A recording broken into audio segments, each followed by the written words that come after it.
कुछ स्वादिष्ट है बनाना तो playrecipes.com पे जरूर है आना। जादुई गाय। शिवपुर नाम के गांव में दो किसान रहते थे। वो एक दूसरे के बहुत अच्छे दोस्त थे। वो दोनों बहुत अमीर थे। उनके पास 3-3 खेत थे। उनके पास कई गाय और भैंसें भी थी। वे उस गांव के सबसे अमीर किसान थे। वो इतने अमीर होने के बावजूद भी खुश नहीं थे। उन्हें इससे भी बहुत अमीर बनना था। उस गांव में इन दो किसानों के अलावा एक और किसान था जो बहुत गरीब था। उसका एक छोटा सा खेत और एक गाय थी जिसे वो बहुत प्यार करता था। गरीब होने के बावजूद भी वो बहुत खुश रहता था। वो अपना जीवन शांति से जीता था। वो सोने के वक्त भगवान को याद करता और उसके पास जो कुछ भी है उसके लिए भगवान को धन्यवाद कहता। वो दो अमीर किसान उस गरीब किसान को हमेशा खुश देखते थे। उसे इतना खुश देखकर वो इस सोच में पड़ जाते थे कि अरे भाई, ये ठहरा है गरीब किसान फिर भी इतना खुश कैसे रहता है? उसके पास ज़्यादा धन भी नहीं है और उसके पास हमारी तरह खेत या गाय भैंसे भी नहीं है, तब भी वह इतना खुश कैसे रह सकता है? वो दोनों जब भी उससे मिलते तब उसका मजाक उड़ाते, उसकी गरीबी का मजाक उड़ाते और उसे अपने धनवान होने का दिखावा करते। फिर भी वो गरीब किसान उनको कुछ भी नहीं कहता। उस पर उनकी मजाक का कोई भी प्रभाव नहीं पड़ता था। इससे वो अमीर किसान क्रोध में आ जाते। ये कहानी ऐसे ही चल रही थी। एक दिन उन अमीर किसानों ने उस गरीब किसान को दुखी करने का सोचा। उन्होंने उस गरीब किसान के पास जाकर कहा कि हमें तुम्हारी गाय दे दो, उसके बदले में हम तुम्हें 100 चांदी के सिक्के देंगे जो तुम्हारे गाय के लिए पर्याप्त है।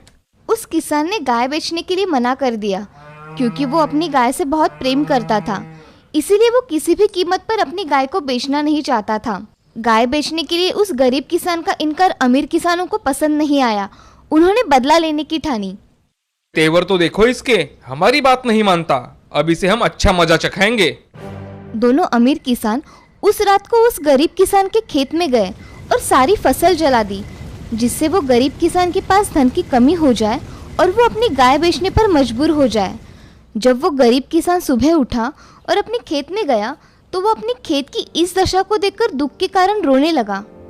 हे भगवान, मैंने किसी का क्या बिगाड़ा था जो किसी ने मेरी फसल जला दी?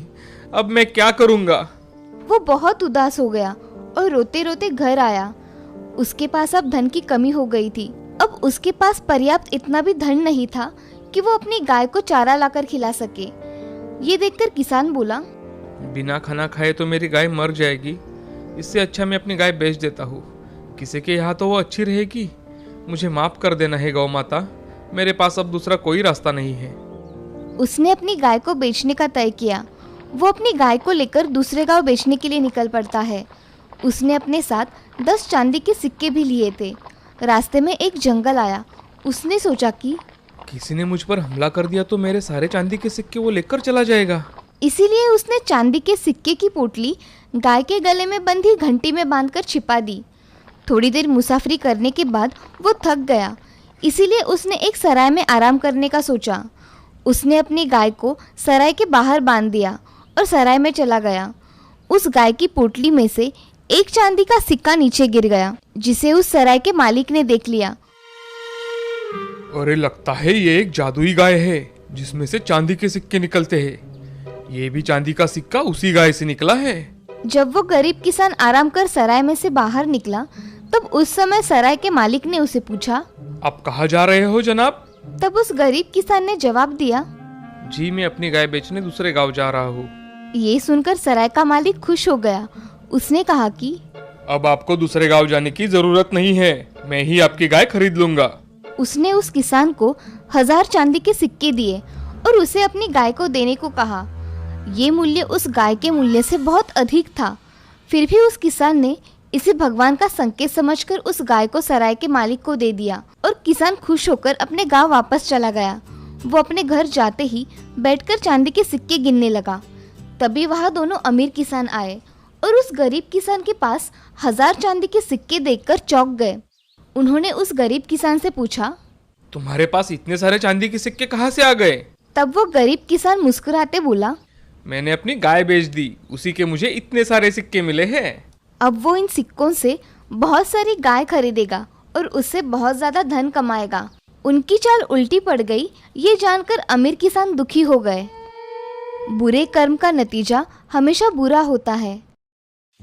सुंदरपुर नाम के राज्य में एक सुजेन नाम की लड़की रहा करती थी। उसके भाई का नाम था एलन। दोनों एक दूसरे से बहुत प्यार किया करते थे। उनके घर में उनकी सौतेली माँ चाला और उसकी बेटी शलाका रहा करती थी। वो दोनों माँ बेटी सुजेन को हर प्रकार की तकलीफ देने की कोशिश किया करते थे। शलाका दिखने में थोड़ी बदसूरत होने के कारण चाला सुजेन से अच्छा बर्ताव नहीं किया करती थी। एक दिन चाला सुजेन से, अरे सुजेन, मेरे लिए दूध लेकर आओ। जी माँ, अभी लेकर आई। ऐसा कहकर सुजेन जल्दी से चाला के लिए दूध लेकर आती है। चाला कुछ जादू कर रही थी।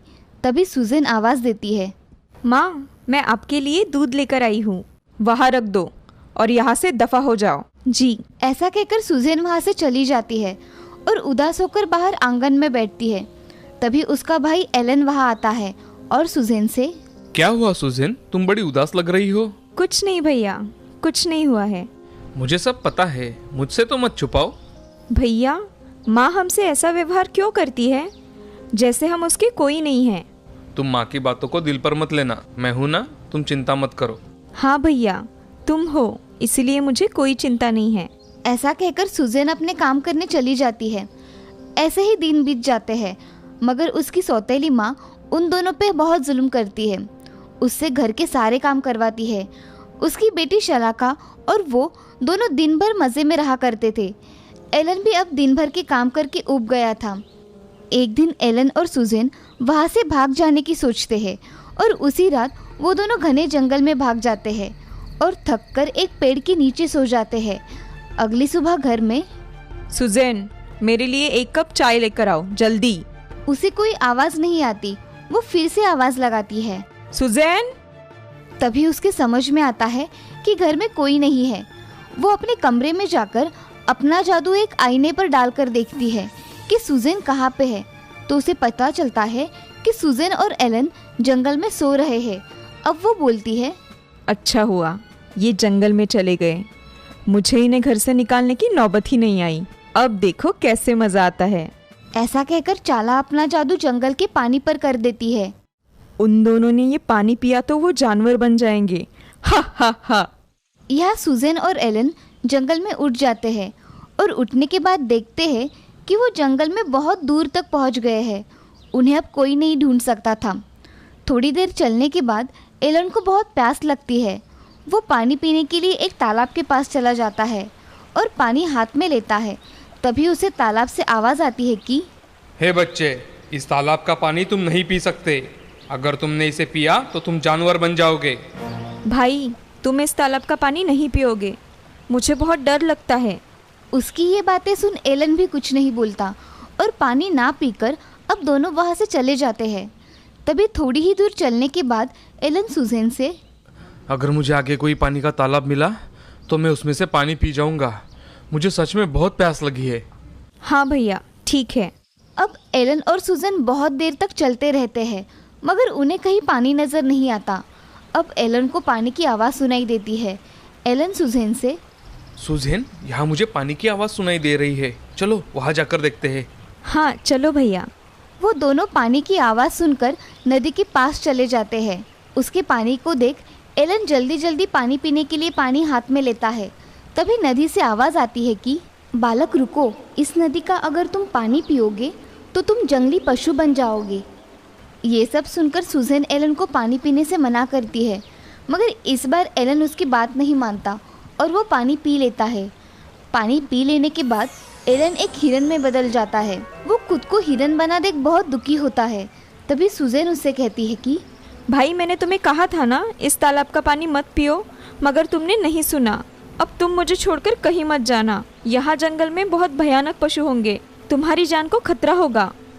ये सब सुनकर हिरन रोने लगता है और सुजेन के गले लग जाता है। तभी कुछ देर चलने के बाद सुजेन को एक झोपड़ी दिखाई देती है, जिसमें रहने का कुछ सामान तो होता है, मगर उसमें कोई नहीं रहता था। ये देख सुजेन एलन से बोलती है, भैया, हम अब यहीं रहेंगे, हमारे लिए इससे अच्छी जगह कोई नहीं होगी। ये सुनकर हिरन गर्दन हिलाता है और और बोलने की कोशिश करता है। तभी उसके मुंह से आवाज़ आती है। ठीक है मेरी बहना। एलन को बोलता हुआ देख सुजेन बहुत खुश हो जाती है और उसे गले लगा लेती है। अब वहाँ पड़ा हुआ कंबल साफ करके सुजेन और एलन उस पर सो जाते हैं। अगले दिन एलन और सुजेन दोनों मिलकर जंगल में बहुत घूमते हैं और कुछ खाने के लिए लेकर आते हैं। ऐसे ही बहुत दिन बीत जाते हैं, मगर अब सुजेन एलन को साथ लेकर जंगल में नहीं जाती थी, क्योंकि उसकी जान को खतरा था। इसीलिए उसके लिए ताज़ी घास घर में ही लेकर आया करती थी। अब एक दिन एलन सुजेन से, सुजेन कितने दिन हुए हैं मैं घर में हूँ, मुझे बाहर घूमने जाना है, मुझे जाने दो। ठीक है भैया, तुम जाओ, मगर जल्दी घर वापस आ जाना। हाँ सुजेन, मैं वापस आने तक दरवाज़ा नहीं खोलना। मैं 3 बार आवाज़ दूंगा तभी दरवाज़ा खोलना। हाँ ठीक है भैया, तुम आवाज़ दोगे तभी मैं दरवाज़ा खोलूँगी, मगर तुम जल्दी आना भैया। हाँ मेरी बहना। ऐसा कहकर एलन वहाँ से दौड़ते हुए जंगल में चला जाता है। बहुत दिनों बाद आने के कारण एलन बहुत खुश था।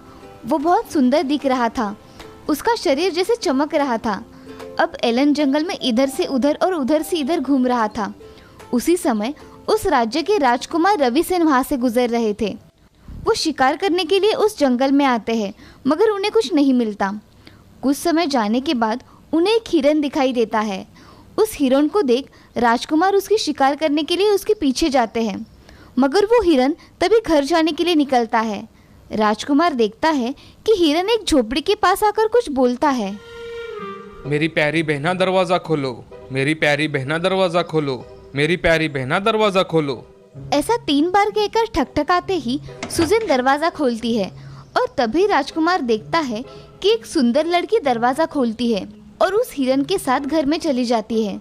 ये सब पेड़ के पीछे छुपा राजकुमार देख लेता है और मन में, अद्भुत, ये लड़की कितनी सुंदर है, मेरी तो उससे नजर ही नहीं हट रही, मगर ये हिरन के साथ क्या कर रही है।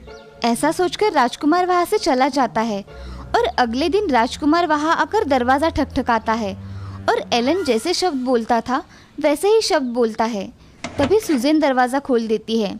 दरवाज़ा खोलते ही सुजेन उसके आगे एक नौजवान सुंदर राजकुमार देखती है। उसकी नज़र उससे हटती ही नहीं। तभी राजकुमार सुजेन से, माफ़ कीजिए, मैंने कल आपको यहाँ देखा, इसलिए मैं आपसे बात करने चला आया। मैं इस राज्य का राजकुमार रविसेन हूँ, आप मुझे बहुत पसंद हो। ये आप क्या कह रहे हो राजकुमार? मुझे कुछ समझ में नहीं आ रहा है। मैं आपसे विवाह करना चाहता हूँ, क्या आप मुझसे विवाह करोगी? सुजेन राजकुमार की ओर देखती ही रहती है और उसे उसकी और एलन की कहानी बताती है। सब सुनने के बाद राजकुमार, मुझे इससे कोई फर्क नहीं पड़ता, आप शादी के लिए तैयार है या नहीं ये बताइए। हाँ राजकुमार, मैं आपसे शादी करने के लिए तैयार हूँ, मगर मुझे ये बात मेरे भाई को बतानी होगी। जी बेशक, आप उन्हें बताइए, मैं चलता हूँ। आप कल हमारे राज्य में शाही मेहमान बन के आइए, मैं आपकी राह देखूंगा।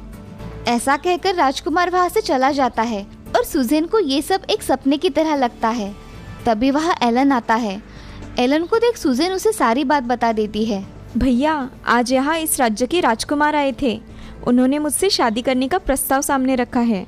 सच में सुजेन? हाँ भैया, उन्होंने कल हमें उनके राज्य में बुलाया है। फिर कल हम राजकुमार के राज्य में जाएंगे। ऐसा कहकर एलन और सुजेन अगले दिन राजकुमार के राज्य में चले जाते हैं।